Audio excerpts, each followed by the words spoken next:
Un seul titre pour ce journal. Mesdames et messieurs, bonsoir et bienvenue dans cette édition. Nous revenons ce soir sur des étapes de la tournée européenne du président de la République. À Berlin, Ibrahim Boubacar Keïta a visité le Parlement fédéral allemand et a eu des échanges avec le vice-président du Bundestag avant de procéder à une visite guidée du bâtiment abritant le Parlement fédéral. Avant cette visite du Parlement allemand, le chef de l'État avait eu une intense activité diplomatique. Plusieurs personnalités allemandes se sont succédées à l'hôtel du président. Envoyés spéciaux Oumar Moussa Traoré et Idrissa Traoré. La visite que le président Keïta a effectuée au Parlement fédéral allemand fut un rare moment d'émotion. Les vestiges de la Seconde Guerre mondiale ont été soigneusement gardés en ces hauts lieux de l'histoire et de la démocratie allemande. Des vestiges qui apparaissent à travers des impacts des engins de destruction et des graffitis des premiers soldats qui avaient pu prendre possession de l'ancien Reichstag. C'est là que siège le Bundestag, autrement dit le Parlement allemand. Il est l'Assemblée parlementaire de la République fédérale d'Allemagne, assurant la représentation du peuple allemand dans son ensemble. C'est cette institution qui élit le chancelier fédéral, considéré comme le chef du gouvernement allemand. Le président Ibrahim Boubacar Keïta a eu un long entretien avec le vice-président de l'institution, avant d'effectuer une visite guidée du bâtiment abritant son siège. Auparavant, le chef de l'État avait eu une intense activité diplomatique. Il avait reçu en audience successivement le docteur Guido Westerwelle, ministre fédéral des Affaires étrangères, Johannes Selle, membre du Bundestag et de l'ancien groupe d'unité avec les pays francophones de l'Afrique de l'Ouest, accompagné de 6 parlementaires. Le chef de l'État avait enfin reçu les consuls honoraires de la juridiction de Berlin avant de rencontrer les ambassadeurs africains accrédités en Allemagne. Les échanges au cours de cette dernière rencontre de la journée furent particulièrement fructueux. Tous ont soutenu l'action des autorités maliennes. Comme de tradition, le président de la République a rencontré les Maliens résidant à Bruxelles et Berlin. Ces derniers avaient une soif de rencontrer le chef de l'État en vue d'avoir l'information de première main sur la situation dans notre pays. Un exercice d'explication auquel Ibrahim Boubacar Keïta s'est livré volontiers. La synthèse des rencontres à Bruxelles et Berlin avec nos envoyés spéciaux. Nos compatriotes sont venus très nombreux à la rencontre du président Ibrahim Boubacar Keïta, qu'il s'agisse de Bruxelles ou de Berlin. Les Maliens établis dans ces deux juridictions avaient hâte de rencontrer leur président en vue d'obtenir l'information de première main sur la situation de leur pays. Une raison toute simple à cet empressement, nos compatriotes de la diaspora ont eux aussi souffert de la grave crise que vient de vivre notre pays. Les informations qui leur parviennent sont souvent tendancieuses et ne cadrent pas toujours avec la réalité des choses. Voilà qui a conduit certains de nos compatriotes à parcourir parfois plusieurs centaines de kilomètres pour être témoins de cette rencontre. Par exemple, parmi les Maliens qui sont venus à la rencontre de Berlin, certains ont quitté la Pologne, la Finlande, la Norvège, entre autres. Nos compatriotes qui se sont massivement déplacés n'ont pas été déçus. Le président Ibrahim Boubacar Keïta devait les entretenir des grandes questions de la nation et des thèmes qui lui tiennent à cœur. La lutte contre la corruption et la délinquance financière, la réconciliation nationale, la construction d'un État impartial, tous ces thèmes ont été clairement développés devant nos compatriotes de la diaspora. IBK rendra également compte de l'intense plaidoyer qu'il a fait pour le Mali auprès de ses pairs au sommet de l'Élysée et des autorités européennes. Cette démarche étant soutenue, selon le chef de l'État, par une seule volonté, celle de dire le Mali en des termes sans équivoque, laquelle démarche consacre le retour effectif de notre pays parmi les nations qui comptent sur l'arène internationale.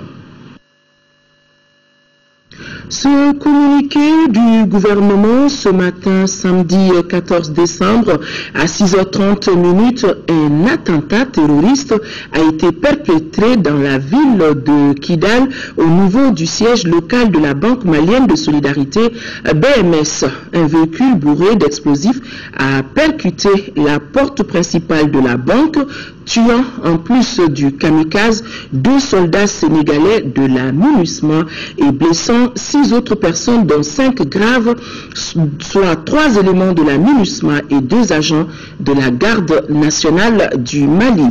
La déflagration du véhicule a causé des dégâts matériels très importants sur le bâtiment de la banque et endommagé 2 véhicules, un de la MINUSMA et un de la garde nationale. Le gouvernement condamne fermement cet attentat terroriste. En cette douloureuse circonstance, le gouvernement du Mali présente à la MINUSMA, au gouvernement sénégalais ainsi qu'aux familles des disparus ses condoléances les plus attristées et souhaite prompt rétablissement aux blessés qui ont été évacués sur Gao. Le gouvernement informe de l'ouverture d'une enquête pour déterminer les circonstances de cet attentat qui ne lui fera pas dévier de sa mission régalienne de défense de l'intégrité du territoire national et de sécurisation des personnes et de leurs biens à travers tout le pays. C'était là donc un communiqué du gouvernement. Le secrétaire général de l'OCI est en visite de 3 jours dans notre pays. Cette visite de Dr Yad bin Hamid Madani entre dans le cadre de la coopération. Arrivé hier après-midi à bord d'un vol spécial à l'aéroport international de Bamako-Sénou, le secrétaire général de l'Organisation de coopération islamique a été reçu ce matin en audience par le Premier ministre Garibou Pérou. 72 heures après son investiture au secrétariat général, l'ancien ministre de la Culture et de l'Information du Royaume d'Arabie Saoudite est en mission officielle dans notre pays. Dr Yad bin Amin Madani a rencontré le ministre des Affaires étrangères pour une séance de travail avant d'être reçu par le Premier ministre. Outre les accords de solidarité et d'entraide entre les États membres de l'OCI, l'hôte du jour révèle que son organisation s'étend sur d'autres domaines comme l'économie et les actions sociales et culturelles. Au sein de l'OCI, l'objectif de cette rencontre est d'avoir des entretiens. Il y a des besoins de développement qu'il va falloir satisfaire, des besoins de promotion aussi des États membres. Et sur cette base, comme vous le savez, un plan d'action a été élaboré et à l'exécution duquel nous accordons la plus haute importance. Et je voudrais aussi faire englober dans ce domaine la dimension culturelle, dans le cadre des échanges culturels, des échanges spirituels, des échanges entre intellectuels. Depuis sa création en 1969, l'Organisation de la coopération islamique, dont le siège est en Arabie Saoudite, regroupe aujourd'hui 57 États membres à travers le monde. Le Mali est l'un des membres fondateurs de cette organisation. Dans un cadre plus large, selon le nouveau secrétaire général, les interventions de l'OCI visent à maintenir la solidarité islamique dans le but de consolider la paix et la sécurité mondiale fondée sur la justice. Le Saoudien à la tête du secrétariat général de cette organisation, c'est l'émergence de l'alliance des civilisations selon les responsables maliens. C'est aujourd'hui que le président de la République boucle ses 100 jours à la tête du Mali. Ibrahim Boubacar Keïta a été élu le 11 août 2013 et a prêté serment le 4 septembre dernier. Le chef de l'État fait face aujourd'hui à de grands défis, notamment la crise sécuritaire au nord du pays et la lutte contre la corruption et l'impunité. Sur ces 2 dossiers, les attentes des Maliens sont nombreuses. Ibrahim Traoré et son équipe ont recueilli la réaction des populations et certains des observateurs de la scène politique. Suivons leur avis. Les justiciables sont arrêtés aujourd'hui. Alors je peux dire que même celui qui a été l'auteur du coup d'État et que les Maliens disaient que l'actuel président de la République bénéficiait alors de sa faveur est aujourd'hui arrêté. Donc nous pouvons une fois encore dire que les 100 jours de M. Ibrahim Boubacar Keïta, nous l'exhortons à persévérer davantage pour que le Mali puisse gagner davantage. Il faut obligatoirement faire tout pour avoir une solution au niveau de Kidal. Toutes les voies qui seraient nécessaires pour arrêter la rébellion. Je vois qu'il y a des juges interpellés, je vois qu'il y a des militaires interpellés, je vois qu'il y a des politiciens interpellés. C'est une bonne chose. C'est dans cette direction qu'il faut aller. Il faut aller vers ce qu'il a dit au début, quand il disait que nul est au-dessus de la loi. Je crois vraiment qu'on tend vers cette tendance. Mais il faudrait savoir si ça va continuer ou pas. Depuis de longues années, le barreau a toujours décrié ce qui se passe au niveau de la justice, à savoir les mots qui gangrènent la justice. Il faut l'appeler par son nom, la corruption au sein du milieu judiciaire. Et bien entendu, il revient à chacun d'entre nous de mener cette lutte. Mais il faut une volonté politique affichée et affirmée. Et c'est la raison pour laquelle les derniers développements que vous avez suivis, que tous les Maliens ont suivis ces derniers temps, nous permettent d'espérer que la lutte que nous avons menée depuis de longues années, enfin, est en train de trouver son chemin. Pour le cas des magistrats, c'est assez nouveau qu'ils soient mis sous mandat de dépôt et qu'une certaine publicité soit donnée à ce mandat de dépôt. Cette publicité, elle a un sens, c'est un message adressé, si vous voulez, à tous les justiciables que nous sommes, que réellement l'État est déterminé à changer le cours des choses et le montre en frappant, si vous voulez, ceux qui sont chargés de rendre la justice. C'est nouveau et c'est encourageant, au moins pour le grand public qui était habitué à un climat d'impunité dans nombre de scandales qui ont éclaté dans ce pays. Au regard des slogans du candidat Ibeka, le bonheur des Maliens, ça c'est un combat de longue haleine. Il est difficile d'exiger des résultats tangibles au bout de 100 jours, mais pour l'honneur des Maliens, on avait besoin immédiatement de résultats. Sur les 100 jours du président Ibrahim Boubacar Keïta, les Maliens des régions se sont également prononcés. Tout d'abord, les Maliens des régions de Kay, Koulikoro, Sikasso et Ségou. La satisfaction est visible pour ce qui est de la réforme de l'armée, de la justice et la lutte contre la corruption. Le Mali actuellement doit aller vers un État fort. Bon, pas un État policier, d'accord, mais un État fort qui peut s'affirmer. Un État qui peut mettre les Maliens à l'aise à cause de sa justice, à cause de sa lutte contre la corruption. Et c'est ce que, à mon avis, Ibeka est en train de faire. Vraiment, les actes qu'il a posés pour un début, je peux dire que ce sont des actes positifs. Bien vrai qu'à mon avis, il pouvait encore mieux faire. Surtout concernant le problème du Nord. Bon, jusqu'à présent, je peux dire qu'il y a une sorte de statu quo qui ne satisfait pas les Maliens. Mais on ne peut pas tout brusquer. Je crois qu'il est sur la bonne voie. Si vous voyez que les populations ont voté jusqu'à 70% pour le président Ibeka, ça veut dire qu'on avait besoin de lui pour un changement. Et ce changement tarde à venir. Le problème de Kidal, moi je croyais qu'une semaine seulement, Ibeka allait prendre des décisions pour nous mettre en sécurité par rapport au problème de Kidal. Mais je crois qu'il traîne. Dès que je l'ai vu à la télé hier, je commence à avoir espoir. Parce qu'il commence à poser des actes par rapport à des situations qui nous tiennent à cœur. Par exemple, toujours le problème de Kidal, il l'a évoqué non seulement à l'extérieur quand il est allé à la conférence, il l'a évoqué hier soir à la télé aussi. Donc il commence à être ferme comme Ibeka, on l'avait cru. Ce n'était pas un pari gagné. Des actes qui ont été posés, même demain on se pose la question, c'est très osé de la part du président de la République. Et les 100 jours qui viennent de passer à la tête du pays nous montrent que le Mali a un avenir meilleur avec ce président. Les Maliens ne se sont pas trompés. Durant ces 100 premiers jours, alors c'est qu'il y a eu une relative accalmie. Une relative accalmie et, au moins au sud du pays. Maintenant, malheureux de constater que Au nord, les inquiétudes persistent.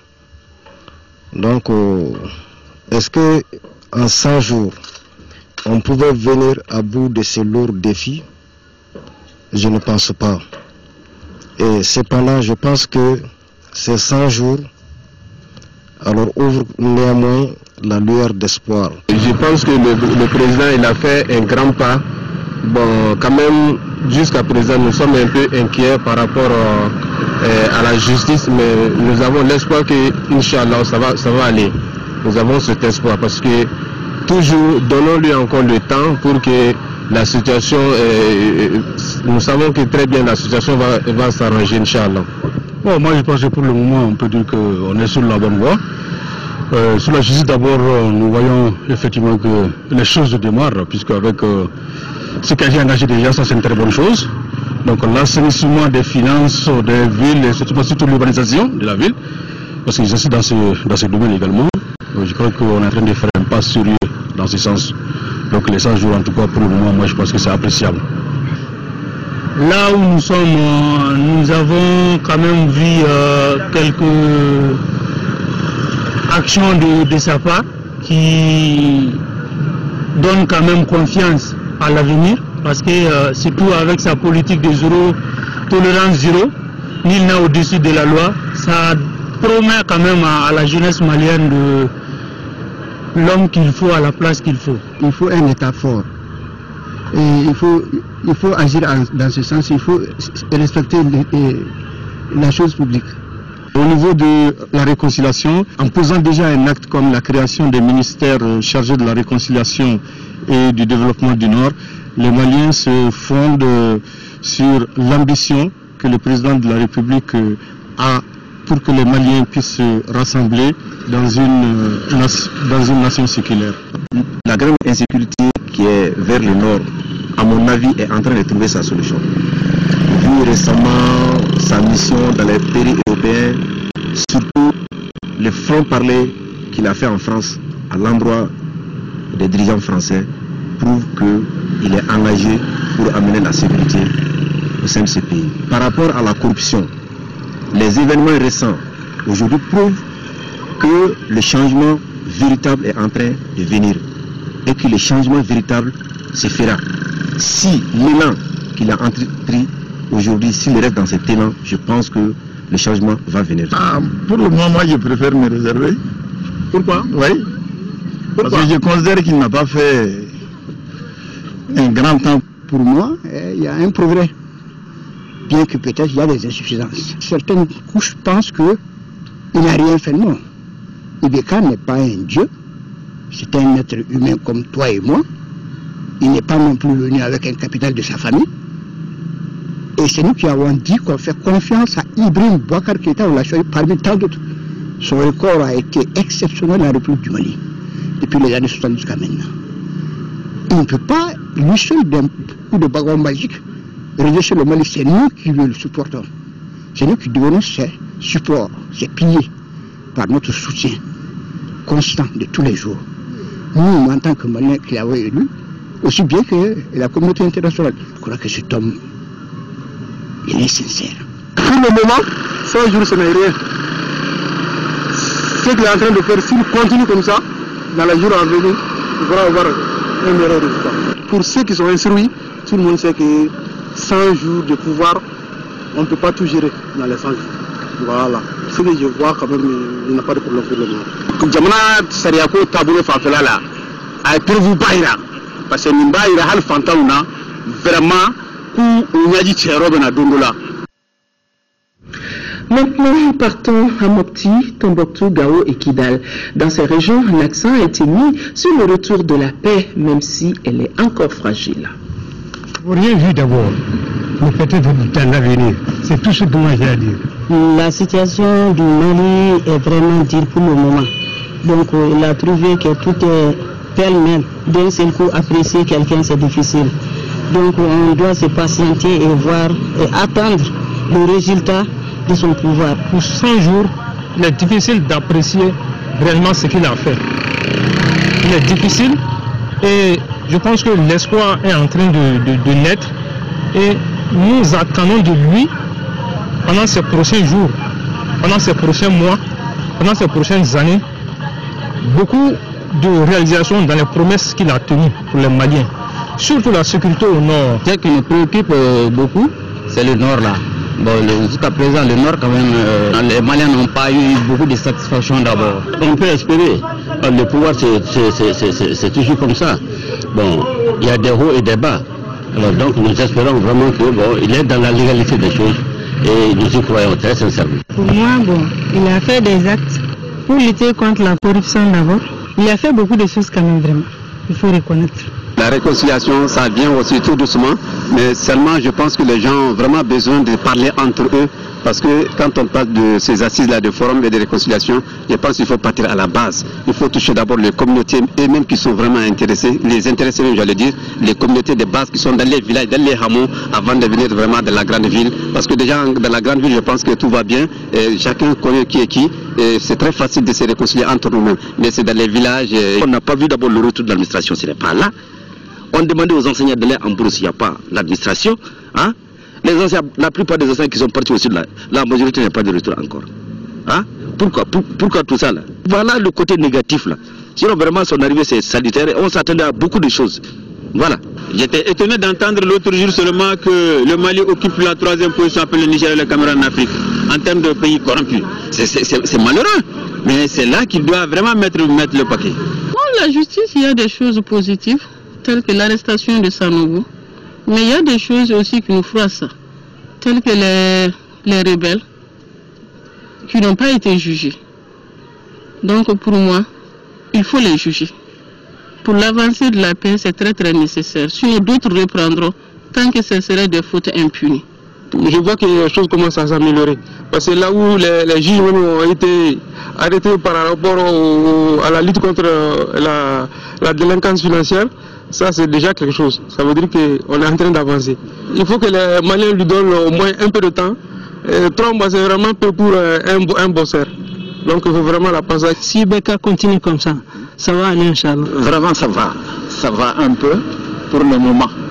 Puisque pour un début, voilà, il n'a fait que 3 mois d'abord. Donc ça c'est le début du commencement. Moi je dirais qu'il est en train de travailler parce qu'on voit que on voit qu'il fait des déplacements toujours pour la paix et le Mali.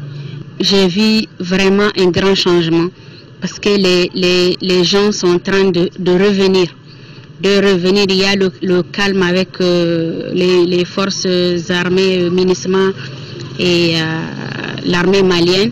Il y a une sécurité totale ici, je peux le dire, je peux le confirmer à Tombouctou aujourd'hui. Je crois qu'il y avait un consolidé, un changement pérennisé, conduit dans le sens positif. Surtout en ces temps où notre pays vraiment a été secoué par des perturbations. Aujourd'hui, grâce vraiment aux efforts qu'il a menés, nous sommes là au lycée, nous étudions et nous espérons vraiment couler probablement des jours et de nos centres dans les jours à venir. Avec lui, nous avons même beaucoup d'espoir. Ce n'est pas pour rien que tous les Maliens pratiquement ont voté pour lui parce que nous avons estimé qu'il était capable quand même de redresser ce pays-là qui, Dieu seul sait, rien ne va plus là-dedans. La situation du Nord, qu'on le veuille ou pas, ça commence à aller parce que le problème de Kidal, parce que nous, on a été libérés certes, mais Kidal a des problèmes. Et ces interventions par rapport à ce lieu-là, vraiment, ça nous rassure. Tombouctou a créé l'âne de commerce. Depuis vraiment le retour de la paix, toutes les activités au niveau de Tombouctou se font autour du commerce. Le commerce est généralement exercé par les Arabes. Les Arabes de Salam qui ne veulent que la paix, qui ne vivent que pour la paix et qui font tout pour la paix. Parce qu'avant, nous on partait à Taoudeni, à dos de chameau. Et maintenant, Dieu merci, on a des véhicules qui peuvent raccourcir le trajet et tout le monde fait son travail comme il se doit sans problème. Si ça continue comme ça, l'espoir, on a de l'espoir. Parce que maintenant, il y a les marchandises qui viennent ici et les gens bougent. Avant ça, il n'y avait rien, absolument rien. Absolument. Il y a que à peu près un mois que les gens commencent à dormir chez eux. Mais maintenant, là, vraiment, ça va. On n'a rien à envier aux autres villes. aujourd'hui. Alhamdulillah. Nous avons quand même constaté un certain nombre de réalisations. Les élections sont bien débutées dans les bonnes conditions. Les conditions sécuritaires ont été à la hauteur des opérations, des événements. Donc nous sommes là en train de constater aussi que la rentrée scolaire au niveau de la région de Kidal bat son plein. Il reste beaucoup de choses sur le plan administratif à faire. Les locaux sont en réhabilitation, donc je crois que beaucoup de choses encore vont venir à bout du temps. Tu es satisfait des 100 jours là? Non, effectivement pour le moment la satisfaction quand même, il y a beaucoup de satisfaction pour le moment et je suis optimiste encore. Selon moi, le président aujourd'hui, il n'a pas eu beaucoup de temps. Selon le temps qu'il a eu, bon, il a vraiment fait ce qu'il fait. Les élections aussi ont été bien passées. Selon les plans administratifs, il y a aussi les locaux qui sont en train de construire. Et malgré le temps qu'il n'a pas eu aussi, vraiment, nous souhaitons qu'il va faire aussi du mieux pour la région.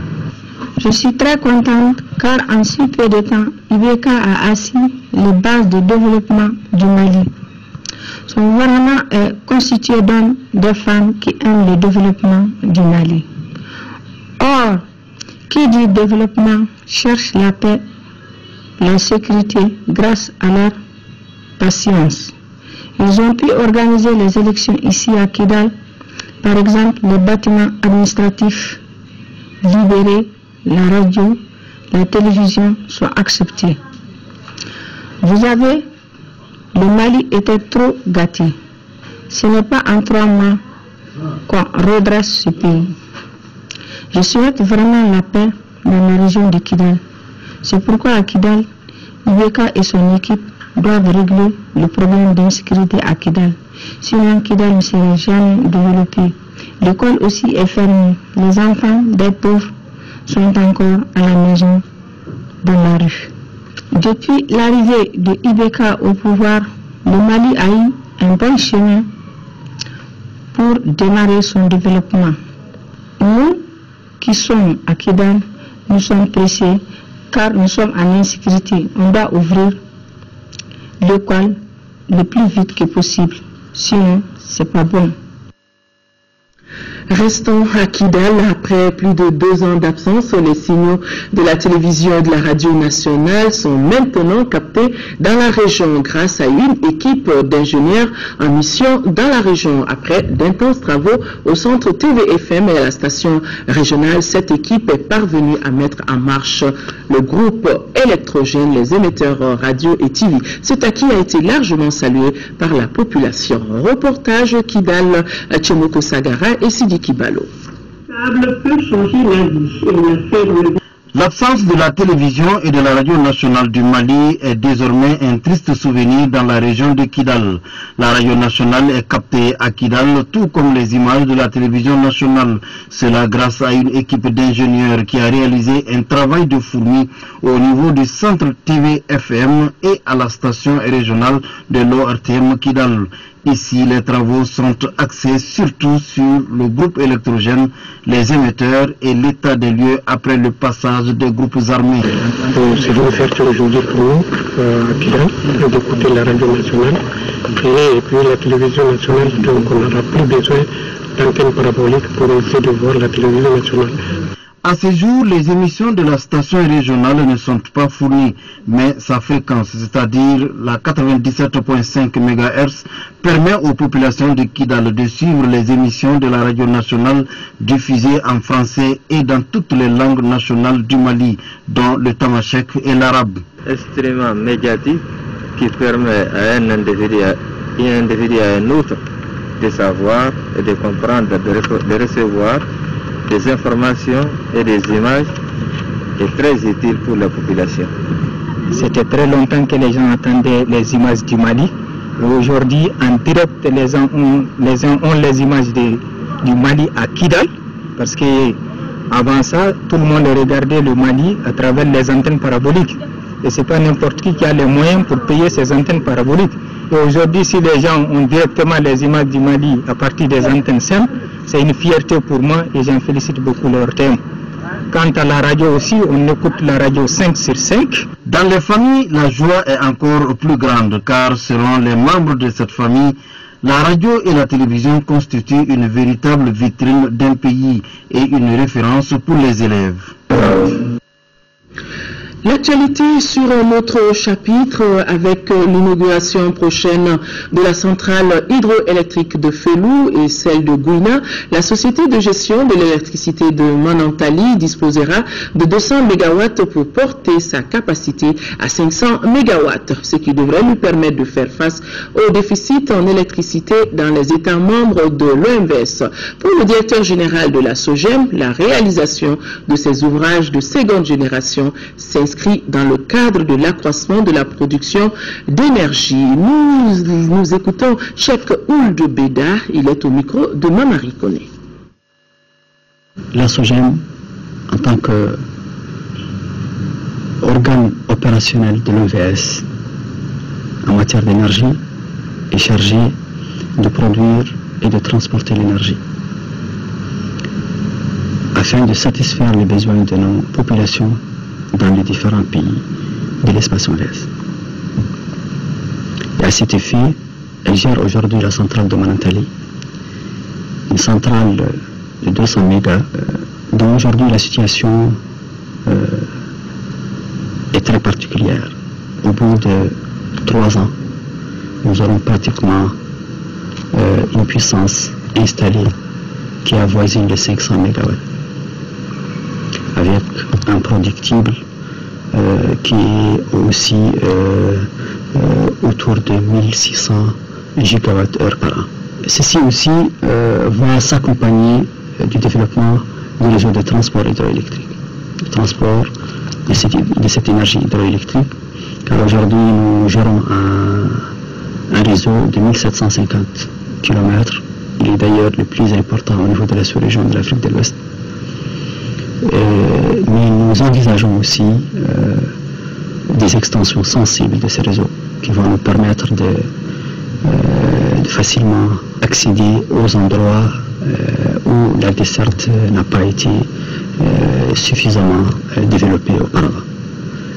Vous comprenez aussi que cela va contribuer sensiblement au développement économique dans ces régions de développement des réseaux de transport électrique. Vous savez, les besoins en énergie, c'est des besoins croissants. Nous pouvons dire que cela contribuera sensiblement à améliorer la situation énergétique dans nos pays,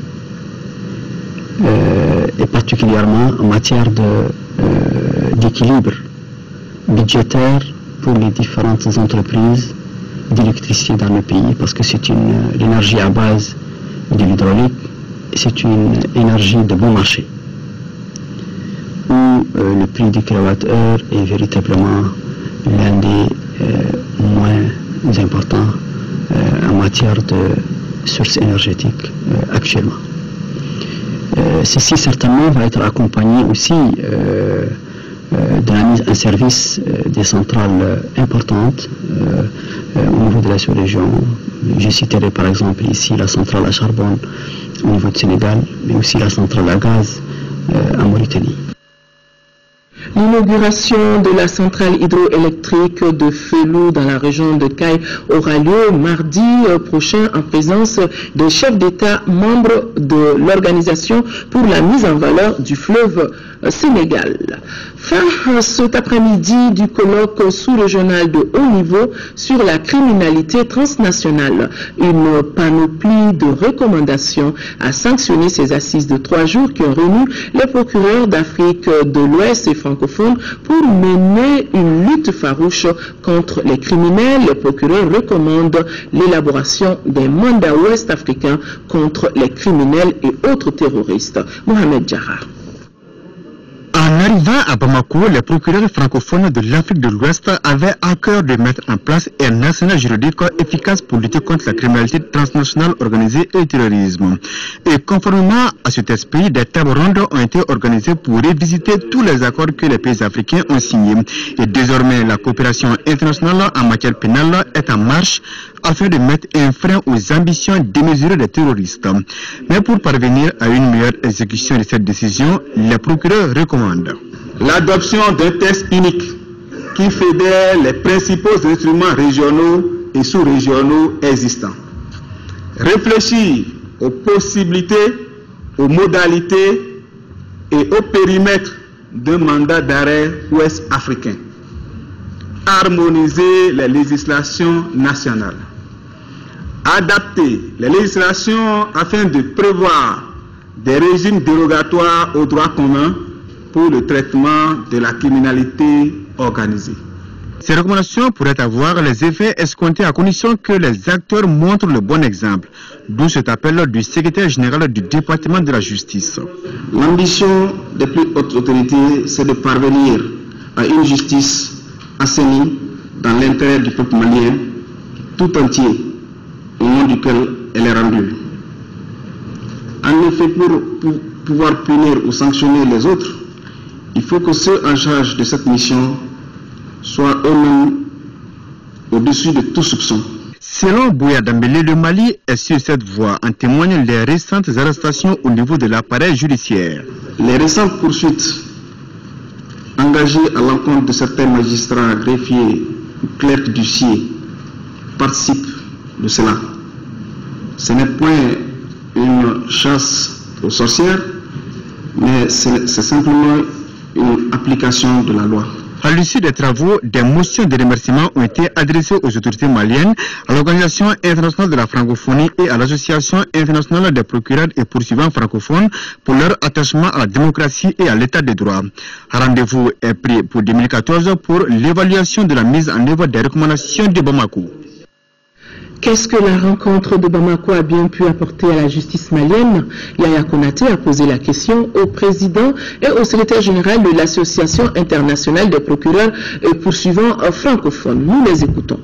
C'est une démarche de coopération internationale, donc ça veut dire que chaque pays doit avoir une structure qui lui permet d'apporter des réponses à son niveau. Donc il faut que le Mali, bien sûr, reconstruise les instruments de cette action à la fois policière et judiciaire pour lutter contre les crimes et contre les trafics. C'est un préalable indispensable. Mais ce n'est pas suffisant parce que si les délinquants, les criminels se réfugient à l'étranger, il faut qu'on puisse obtenir, que le Mali puisse obtenir une coopération bien adaptée et rapide et efficace de la part de ses voisins, ou même d'ailleurs beaucoup plus largement, mais là nous parlons de la région. Donc il faut pour cela qu'on mette sur pied des systèmes où on a bien sûr un cadre juridique formel, mais il y a déjà ce cadre. Il y a des conventions internationales, il y a des conventions bilatérales entre les différents pays. Donc ce qu'il faut maintenant, c'est mettre en œuvre tout cela. Ça suppose que les procureurs et les policiers se connaissent.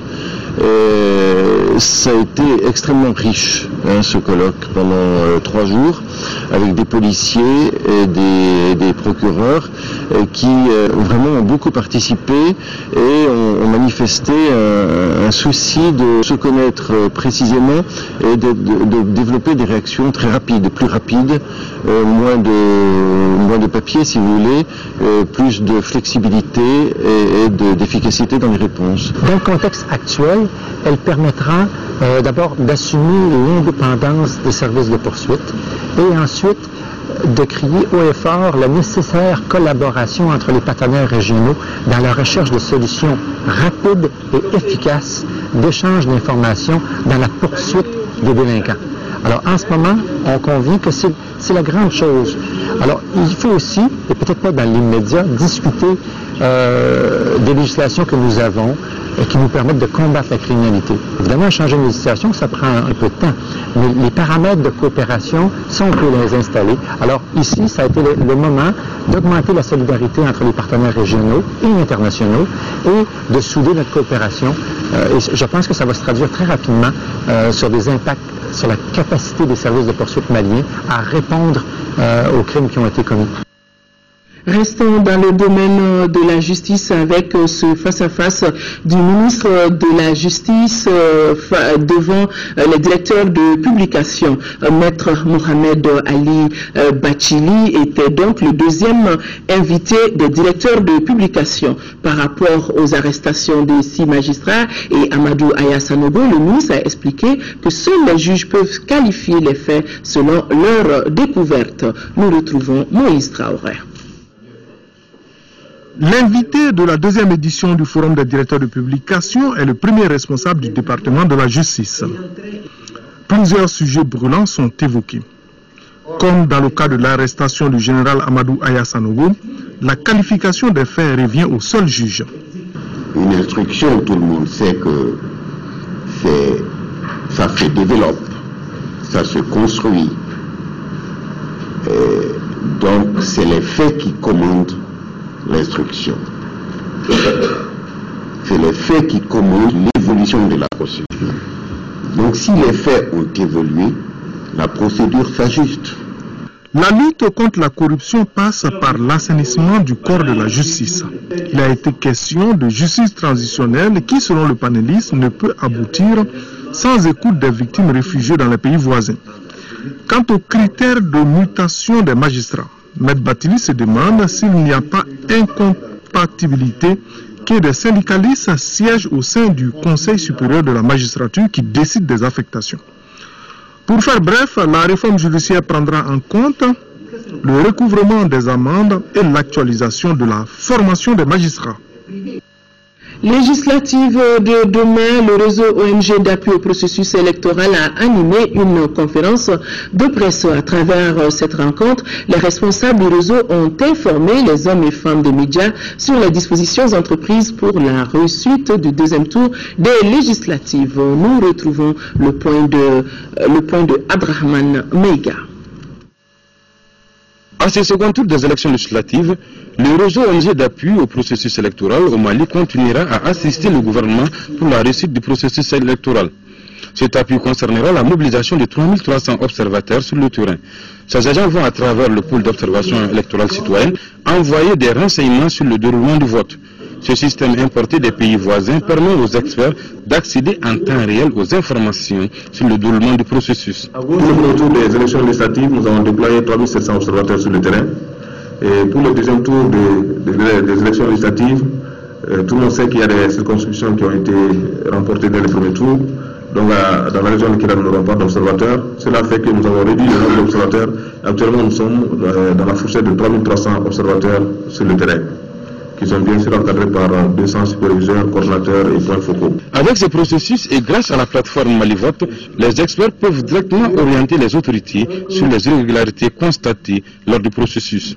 Les informations concernent l'ouverture des bureaux de vote, le taux de participation, le dépouillement et les violences ou les assaillants de conscience et autres intimidations constatées sur les lieux de vote. Au cours de la rencontre, la presse a également pris connaissance de certaines informations relatives au premier tour des législatives du 24 novembre dernier. Parmi ces éclairages, des recommandations formulées. Elles ont pour but de permettre à notre pays de réussir des élections libres, crédibles et apaisées. Le taux de participation pour ce deuxième tour intéresse les organisations et associations du Mali. Elles ont animé cette semaine une campagne de sensibilisation pour mobiliser le maximum d'électeurs pour le second tour donc, de demain. Ces différentes activités de sensibilisation résumées et commentées par Mamoudou Sidibé. Le groupe Pivot et Citoyenneté des femmes décide d'inverser la tendance du taux de participation du premier tour. Elle vient d'initier une grande rencontre de sensibilisation des femmes du district de Bamako. L'essence du vote et l'utilisation de l'encre indélébile ont dominé les débats. Pour les initiatrices, chaque femme présente est un relais sûr pour porter loin le message de la mobilisation. Dans le cadre de la participation de la femme au deuxième tour des législatives, la Fédération nationale des collectifs d'organisations féminines du Mali a organisé ce vendredi une soirée dédiée au vote. C'était au CICB en présence d'organisations féminines et de la société civile. Le but est de chercher à l'augmentation prochaine du nombre de femmes députées. Dans la mouvance de taux de participation législative, le syndicat des commerçants détaillants du Mali, Sinacodem, mobilise ses militants et sympathisants pour le second tour. C'était au cours d'une rencontre ce vendredi à Niamakoro, ancien marché. Le Sinacodem entend œuvrer pour l'atteinte d'au moins 50% de participation à ce scrutin de dimanche. Les soldats de la République ont tenu un point de presse mardi dernier au carrefour des Jeux de Bamako. Objectif, annoncer la fin d'une étape de la campagne de sensibilisation autour du thème « Ma carte d'électeur, mon arme ». Il s'agissait lors de cette campagne d'informer et de sensibiliser les jeunes en âge de voter, de comprendre les enjeux du vote afin de faire le bon choix. La région de Tombouctou est fin prête pour le second tour des législatives. Les agents, matériels et autres documents électoraux sont acheminés sur le terrain. Près de 300 000 électeurs doivent élire 6 députés. Sur le plan sécuritaire, les forces armées du Mali, la MINUSMA et l'opération Serval sont toutes mobilisées. Les moyens aériens et terrestres sont déployés. Législative deuxième tour, accroître le taux de participation des femmes, c'est l'objectif d'une rencontre qui s'est déroulée mardi à 100. Cette rencontre, initiée par le département en charge de la famille, de la promotion de la femme et de l'enfant et ses partenaires, a regroupé les femmes, mais aussi les autorités de sang.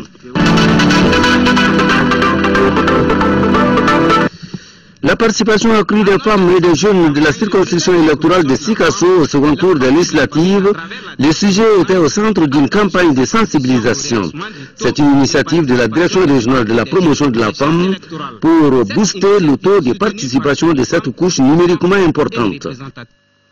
Plus de 1000 nouveaux soldats dans les rangs des forces armées et de sécurité de notre pays. Ces jeunes soldats ont été présentés au drapeau devant le chef d'état-major général des armées et le gouverneur de la région de Ségou. Nous retrouvons nos envoyés spéciaux Mariam Sagara et Alou B. Kone.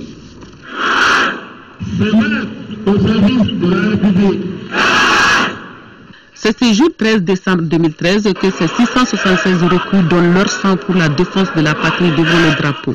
Cet engagement est aussi une soumission à la nation sans hésitation ni murmure pour la sauvegarde de l'intégrité du territoire.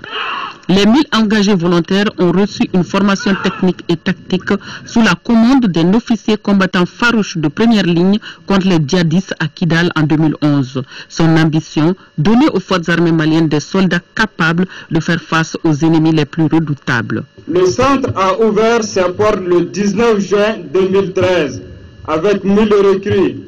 Je peux vous dire que l'objectif est atteint. Pour preuve, le centre a remis le 3 octobre 2013 400 recrues à l'armée de terre pour rentrer dans la composition du groupement tactique interarmé baptisé SIGI. Cette ambition est aussi celle du chef suprême des armées. Vous venez de prendre l'engagement, actuellement l'obligation de vous conformer aux lois de la République, de respecter les citoyens maliens qui est votre mandat. Il vous a légué une parcelle de son pouvoir et vous appartient d'exercer cette parcelle avec parcimonie, avec humilité, retenue, mais avec fermeté et impartialité.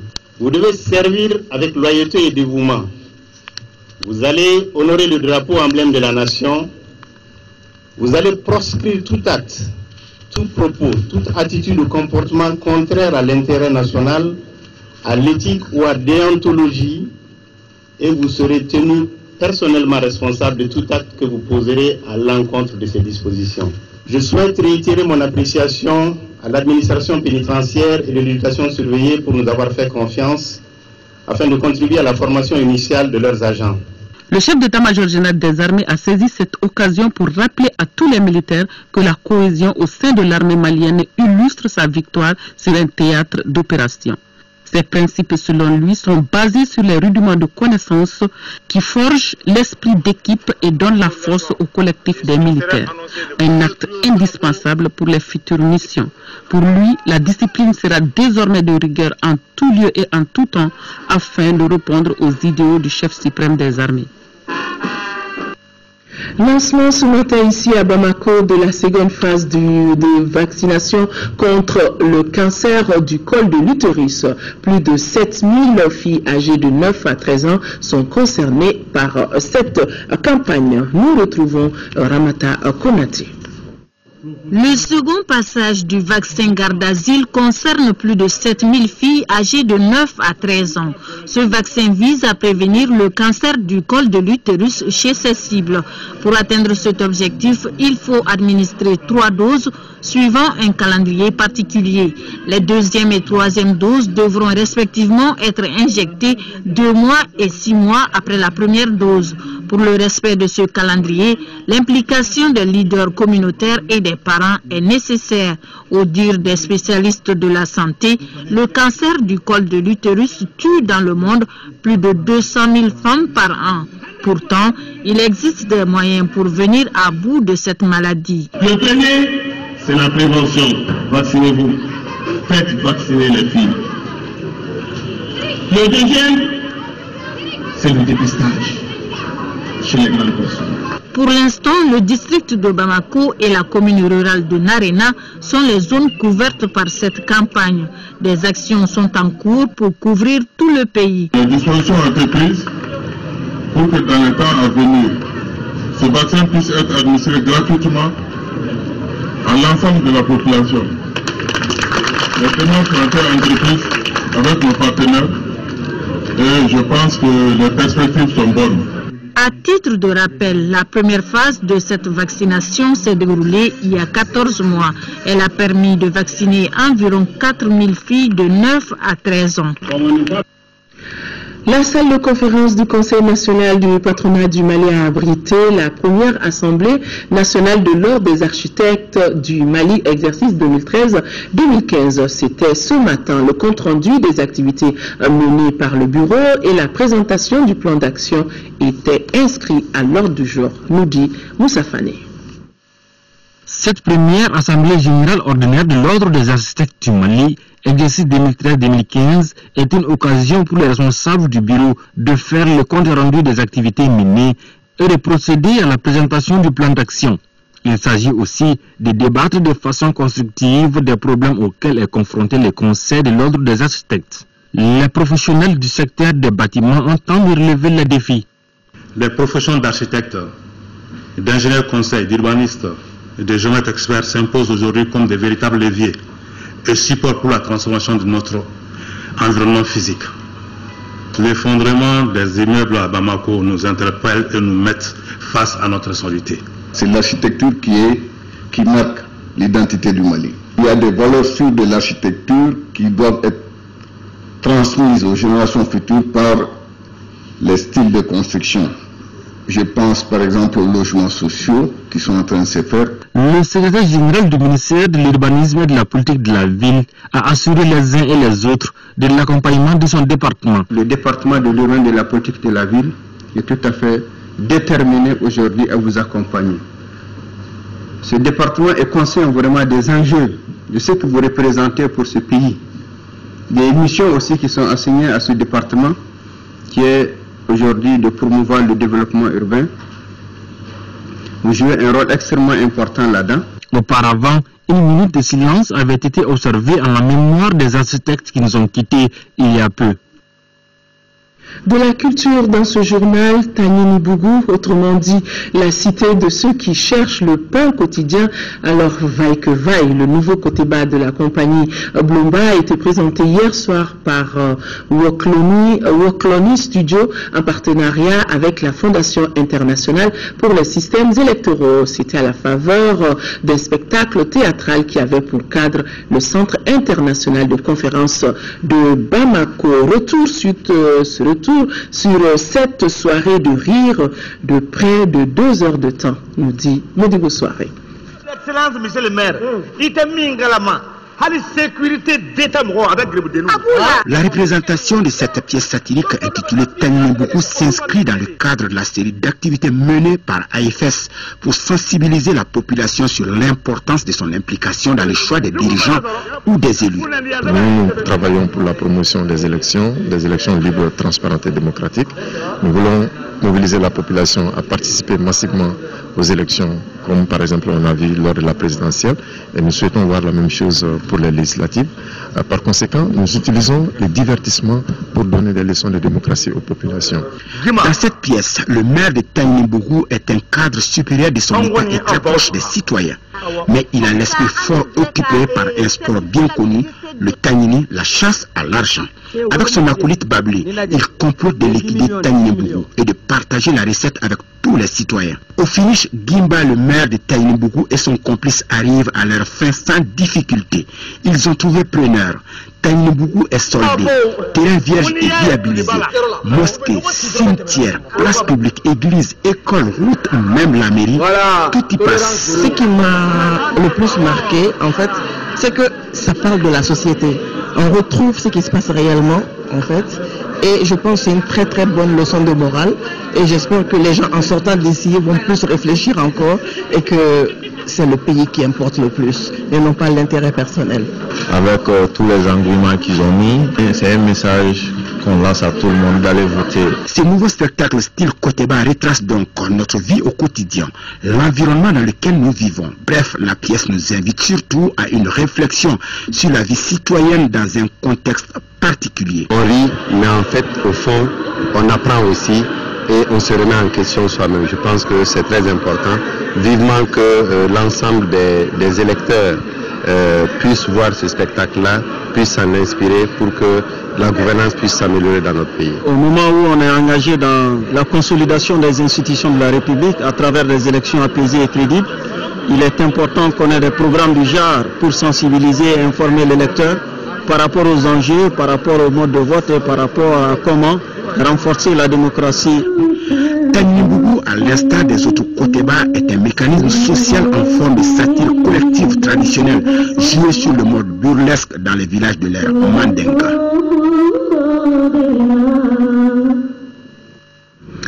La pièce Tanyembuku sera présentée dans une trentaine de cercles du Mali avant d'aller à la conquête des Maliens de la diaspora. Ultime hommage de la nation à l'ethnologue Youssouf Tata Cissé, décédé mardi dernier à Paris. Les obsèques ont eu lieu cet après-midi à Kinzambougou au cours d'une cérémonie présidée par le ministre de la Culture. Les autorités, d'autres autorités, ses camarades ont salué son patriotisme, son sens élevé du devoir qui ont fait de lui la fierté du Mali à travers le monde. Lamine Tchekoura Koulibaly. Le désir de l'homme, son amour sont hélas de bien peu de poids par rapport à la volonté de Dieu Tout-Puissant. Youssouf Tata Cissé, on le savait souffrant depuis de longs mois. Les vœux des proches, amis et collègues d'ici, d'Afrique et d'ailleurs, pour le garder longtemps parmi eux, sont demeurés vains. La maladie était devenue trop forte, il s'est donc éteint le mardi 10 décembre. La nation reconnaissante lui a rendu un ultime hommage cet après-midi. Patriote engagé, homme de culture au talent sans limite et de conviction, intègre loyal, M. Cissé a un sens élevé du devoir qui fait la fierté du Mali à travers le monde. Ceux qui l'ont approché gardent de lui l'image d'un homme vrai, droit, pour qui l'existence ne fut qu'une longue quête et de partage du savoir. Youssouf Tata Cissé a terminé sa carrière au plus haut sommet académique. Il est médaillé d'honneur du Centre national de la recherche scientifique de France. Il est officier de la Légion d'honneur de France. Il est bien entendu officier de l'Ordre national du Mali. Ici, tu as amplement mérité toutes ces distinctions. Que seraient les études mandingues, les études maliennes sans toi?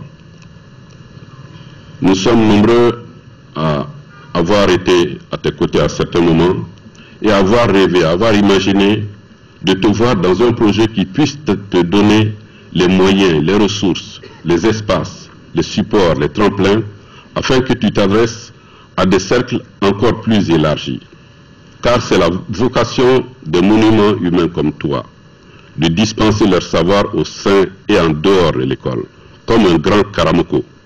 Car tu étais à toi tout seul une université vivante qui enseignait la connaissance de soi, en décryptant à merveille l'onomastique et la trame complexe des processus migratoires et de peuplement du Sahel. Youssouf Tata Cissé a fait tout ce qui était en son pouvoir pour le Mali.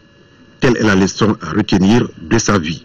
Je suis en ces lieux plein d'espoir de rassurer que la relève est assurée, en ce sens que de nombreux témoignages nous signifient que l'œuvre de Youssouf Tata Cissé n'aura pas été vaine et que non seulement elle sera poursuivie, mais renforcée au grand bonheur de la recherche scientifique. Grâce à ces travaux et bien sûr à d'autres travaux, d'autres pionniers comme Amadou Ampateba, des peuples africains auxquels on refusait d'être entrés dans l'histoire pour n'avoir pas connu l'écriture, ont vu leur civilisation reconnue par la communauté scientifique mondiale.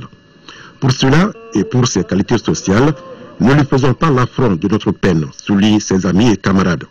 Bénissons plutôt la chance que nous avons eue de le rencontrer. Youssouf Tata Cissé était officier de l'Ordre national du Mali. Il reposera demain au cimetière du Sang, d'où il est originaire.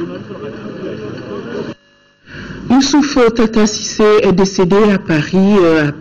La communauté malienne et le monde de la recherche lui ont rendu un dernier hommage. Nous retrouvons Makamfi Konaté. Combatif et dévoué, Youssouf Tata Cissé avait une volonté inébranlable de transmettre son savoir. C'est avec beaucoup de tristesse que la communauté malienne et le monde de la recherche lui ont rendu un dernier hommage. Nous avons perdu il n'y a pas longtemps Nelson Mandela, nous venons de perdre Youssouf Tata Cissé. Maintenant le monde va devoir vivre sans Mandela, sans Youssouf Tata Cissé. C'est vraiment très très difficile. C'est une charge. Je me sens chargé d'une grande responsabilité parce que Youssouf est quelqu'un qui a énormément travaillé. Il a énormément pensé au Mali, qui était important pour lui. Pendant ces 40-50 années de travail, il a toujours porté ses recherches vers des choses propres à ce pays. Youssouf Tata Cissé qui nous a quittés reste présent dans nos cœurs et dans les œuvres qu'il a laissées. C'est pour ça que le 30 novembre dernier, on parlait au cours de la soirée du Mali de son œuvre autour du serment des chasseurs. À 78 ans, Youssouf Tata Cissé était auteur de plusieurs ouvrages, dont La Grande Geste du Mali et Soundiata, la gloire du Mali. Il laisse une veuve et 3 orphelins. Dès l'annonce de son décès, le président de la République a donné des instructions fermes pour le rapatriement diligent de la dépouille de l'illustre disparu. Et oui, ainsi va la vie. Nous prions qu'Allah subhanahu wa ta'ala l'accueille en son sein. C'est donc tout pour ce journal. Merci de l'avoir suivi. Juste le temps de vous rappeler que les Maliens retourneront aux urnes demain, dimanche 15 décembre, pour le second tour des législatives. Le RTM vous proposera un plateau, ou si vous voulez, une soirée électorale qui fera le point de la journée. La soirée électorale mobilisera toute l'équipe de l'ERTM et elle commencera à 22h après le journal télévisé qui vous sera présenté par Ibrahima Djambélé, et déjà à 14h vous avez rendez-vous avec Mohamed Touré. Excellente nuit à tous. Au revoir.